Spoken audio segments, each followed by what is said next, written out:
Environmentalism, careerism, consumerism, these all treat God's earthly blessings as curses.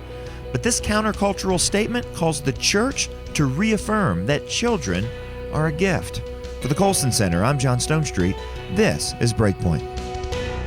A recent open letter from the Alliance of World Scientists began this way. We declare, with more than 11,000 scientist signatories from around the world, that planet Earth is facing a climate emergency. The letter is then filled with urgent language and what the authors consider irrefutable proof that human beings are destroying the planet. And they offer their prescription. In addition to emissions reductions, renewable energy, and carbon taxes, the authors think it's time to say no to children. World population, they write, must be stabilized, ideally gradually reduced. To this end, they urge governments and international bodies to make family planning services, including abortion, available to all people. Now, if that sounds like a call for state-run population control, it is.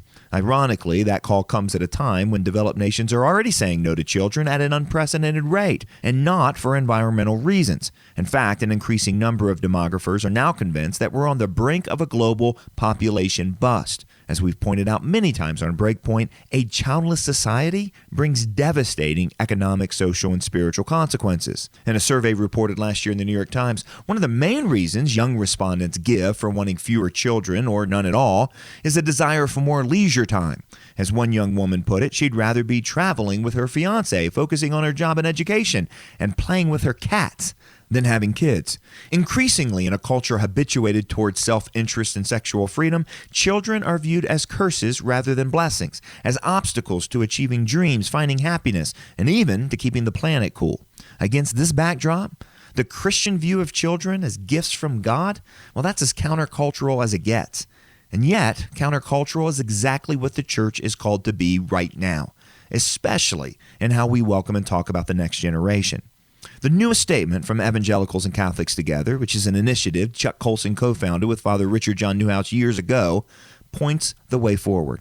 It's called The Gift of Children. It's a bold and detailed reminder of how God views little ones. It's also the kind of statement that's bound to offend modern sensibilities. As Evangelicals and Catholics, the statement reads, we agree that a society in which nearly all fertile women are, in one form or another, rendered infertile by contraceptive technologies reflects a profoundly disordered view of sex, children, human nature, and environmental responsibility.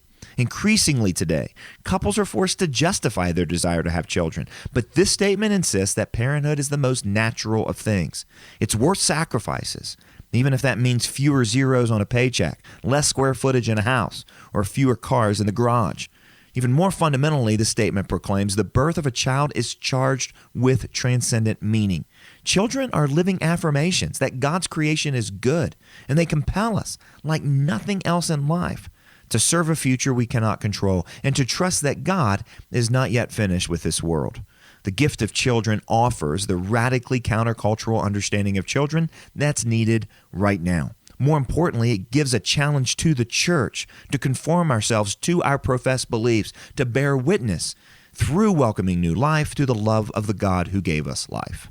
Well, come to breakpoint.org, click on this commentary. I'll link you to this powerful statement, which is co-signed by Christian leaders, both Catholic and evangelical, including me. I hope you'll read it in full and share it with your friends, your family, and your pastor, and use it to spark a long overdue discussion. For BreakPoint, I'm John Stonestreet.